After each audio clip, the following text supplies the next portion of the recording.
Welcome to Bold and the Beautiful 65 Spoilers. Hope you enjoyed this video. Please leave a like and comment for more videos like this one. Okay, this week? This is the kind of classic The Bold and the Beautiful showdown that reminds you why Hope versus Steffy will never truly die. It just evolves. So let's start with Monday. Hope is with Deacon, and this is not casual encouragement. This is emotional, protective, daughter mode fully activated. She sees how torn her dad is. She knows he tried to recommit to Sheila. She knows he's forcing something that doesn't feel right.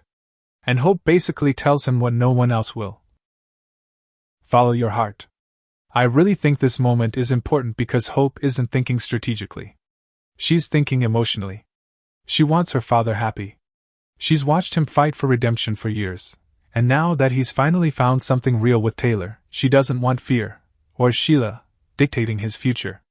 Spoilers suggest she gently but firmly tells him not to let other people control his life. That if he loves Taylor, he needs to fight for that. And here's the kicker.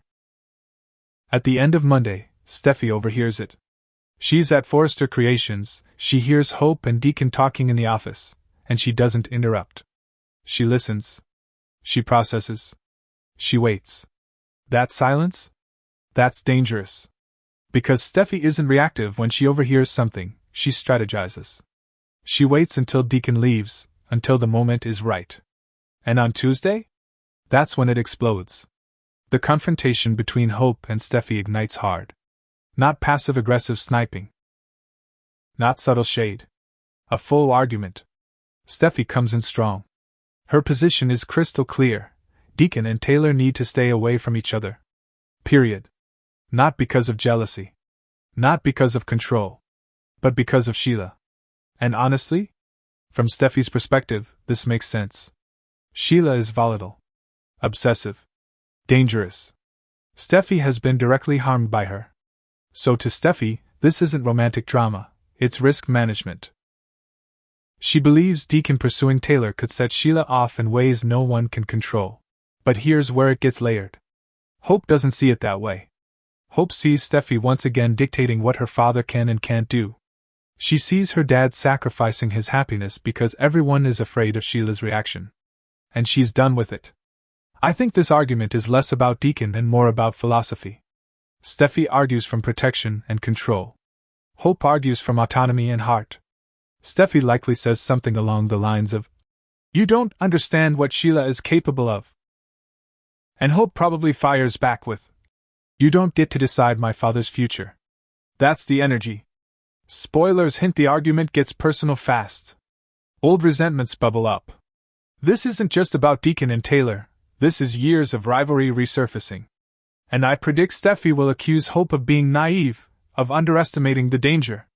Meanwhile, Hope will accuse Steffy of overstepping, of thinking she runs everything at Forrester, including people's personal lives. What I find interesting is that both women believe they're protecting someone. Steffy wants to protect Taylor from Sheila's wrath. Hope wants to protect Deacon from living a life ruled by fear. Neither is technically wrong. But they're completely incompatible. And that's why it explodes.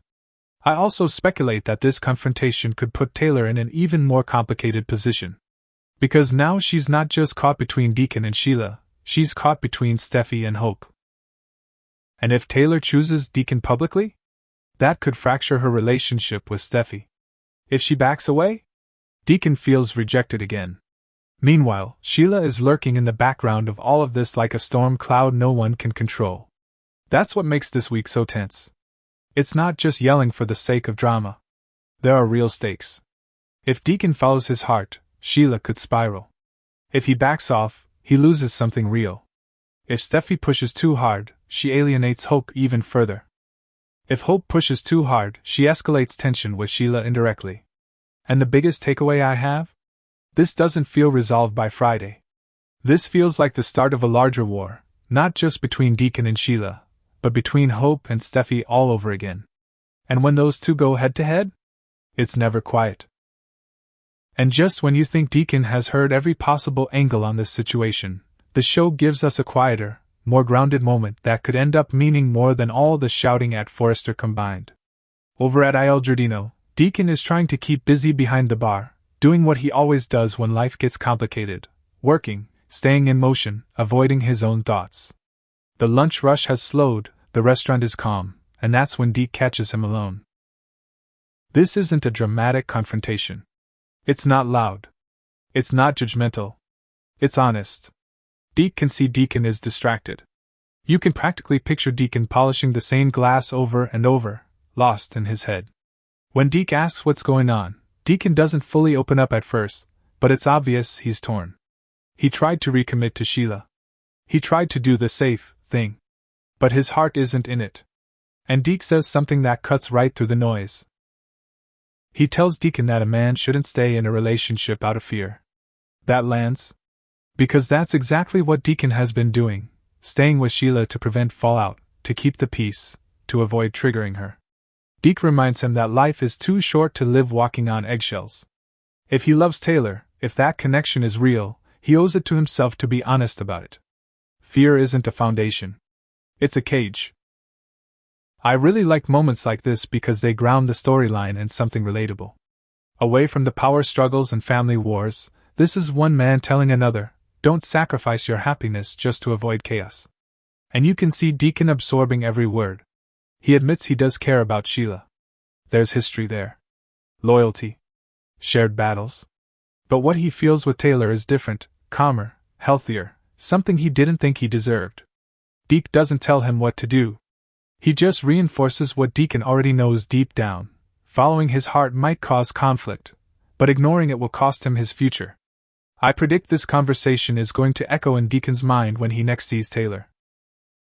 Because unlike the arguments between Hope and Steffy, this moment isn't about control or fear or strategy. It's about truth. And if Deacon decides to choose love over fear, this could be the turning point that pushes the entire storyline into dangerous new territory, especially with Sheila waiting in the wings. Because the moment he stops choosing safety, everything changes.